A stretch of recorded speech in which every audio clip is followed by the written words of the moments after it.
how's the pickleball game for yourselves? Not as intense as I was originally planning on. I probably played less pickle this summer than I anticipated.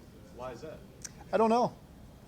It just for whatever reason didn't get as much as I anticipated. How would you rate your pickleball game? Depends on who you ask. In my head, I'm a 10 out of 10 and can compete against anybody, but there's certainly people that I've met my match against.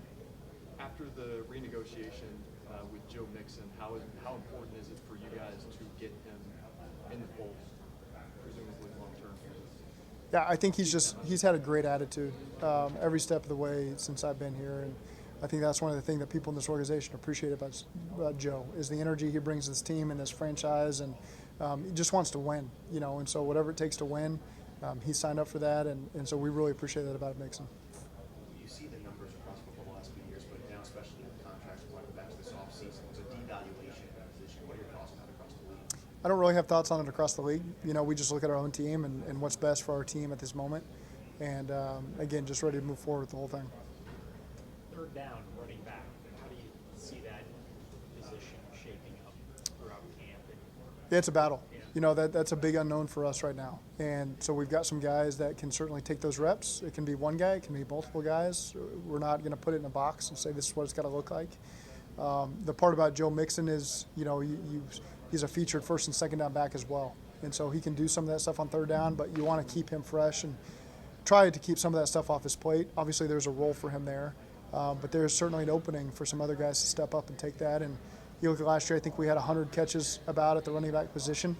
And so there's a big piece of the pie there that people can step up and be a part of. Does Joe's role change at all, or is it the same role for him and just some project back in? Yeah, every year's a little different as we get going. But certainly he's the first and second down back. And to get the ball in his hand in any way possible is usually a good thing. If you're just watching the pass cut ups and when he's catching a check down out of the field, backfield, and now a nickel's got to tackle him in space, that's a tough challenge for those guys. And you want to make defenses pay as much as possible by getting him the ball.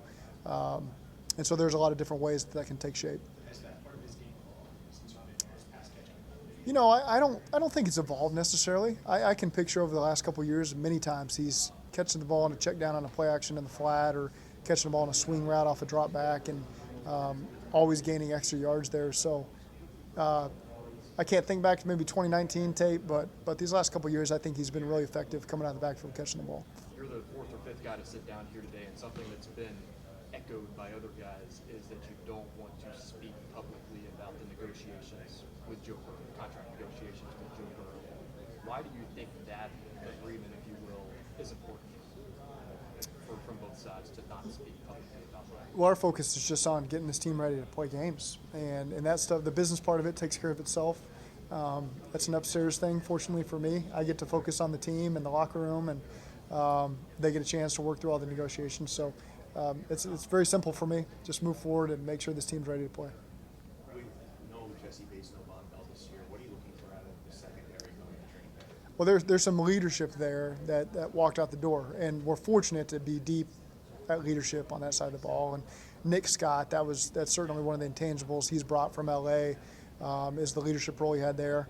He'll continue that here as well as he finds his way into this defense. And Dax Hill being a first-round pick, great talent. Now he gets a chance to step up and show his value there. And so really excited to see those guys get in there and compete with Jordan Battle and Tyson Anderson and Mike Thomas and a bunch of the safeties that we got. Three established wide receivers, obviously, but what are you looking for out of the rookies going? Yeah, to continue to improve and build that depth. And we've seen that from Trenton Irwin. We've seen that from Trent Taylor, Stanley Morgan. Now you get a chance for these young guys to step up and show their way. And so, and they get a chance to learn from the best. Those three receivers plus Troy Walters and Brad Craigthorpe, the consistency we've had there at that position, I think it's a really good spot for young players to come in here and learn and improve every day. Will the physicality in camp look any different this year? Physicality, no. We've got it pretty laid out how we're going to do it. We're a big 2 days in a row team. We're going to maximize our full pads every opportunity we get. I think that's a good question because we haven't had pads on since January, and so part of training camp is getting your body conditioned for the physicality of it. Not running and being in shape that way, but just the physicality of things. And our team has done a great job of understanding that, of of communicating with me in years past when they need more, when they feel like they've been pushed the right way. And so those are conversations that we always have during training camp with key players on the team. You have Yeah. No, last year, let's start with that. Joe Burrow not playing affects a lot of different players at different positions. And so this year we'll continue to see how every week goes, but wouldn't take off the table, our guys getting some reps in at least one of these games. Is it kind of crazy to think that this is his first full, hopefully, It is. complete training camp? Yeah, it is crazy. I have to remind myself of that, as you watch old training camp tape early and just remind yourself on some things. And he's not on the tape, last year and coming off the ACL, he was limited, and then COVID. So it is different. I'm sure he's really looking forward to getting off training camp. I thought we saw some photos of him working with a new helmet yesterday. Is that something we can expect to see, or is that trial and error?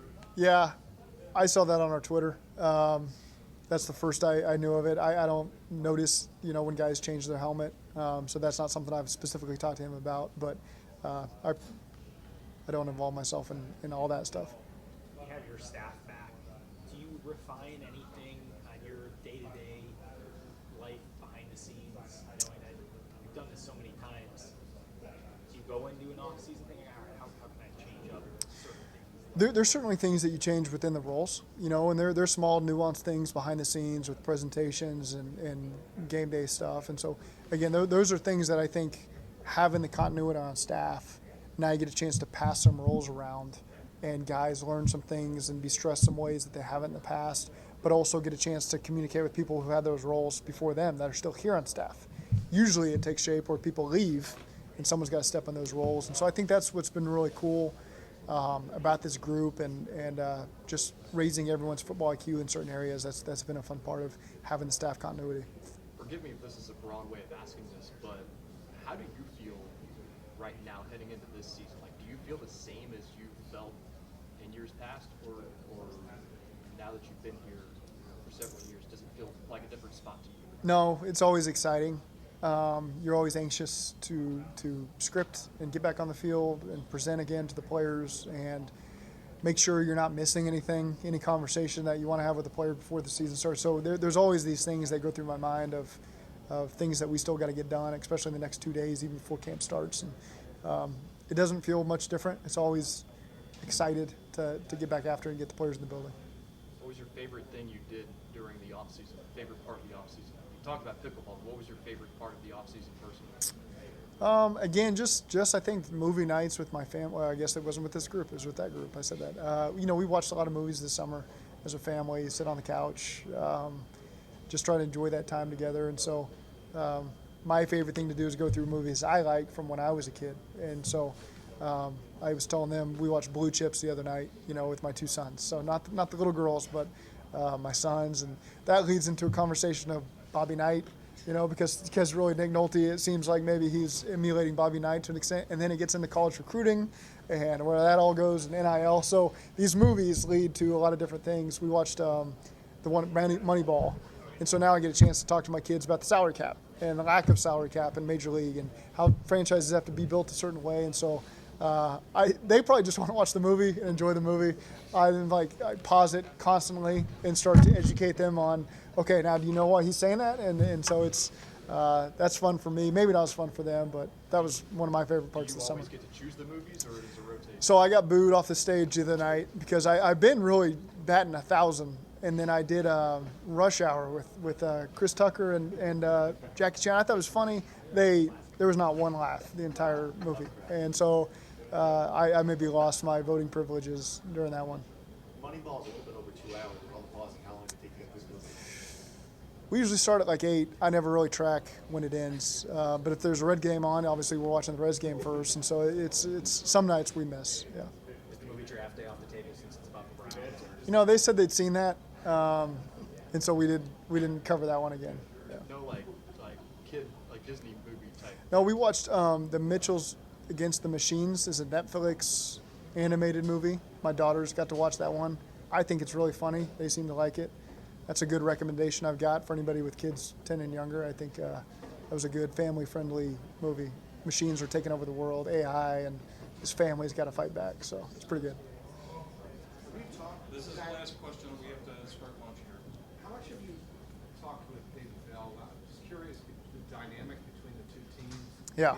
Impact, if you guys have chatted back and forth. Yeah, we had texted, and then I got a chance when they were playing the Rockies to take my kids over there.